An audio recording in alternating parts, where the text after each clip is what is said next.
My name is Markus Hilpert.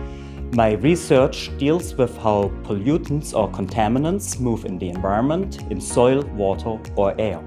Our octocopter drone is specially equipped to measure air pollutants. The drone is able to carry with it real-time monitors for a variety of health threats, such as black carbon, nitrogen oxides and radiation. There's also a custom-engineered compartment we use to collect air in 5 air sampling bags.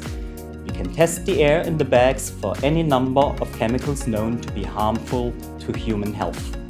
Traditionally, scientists and public health officials measure air pollution at the ground level.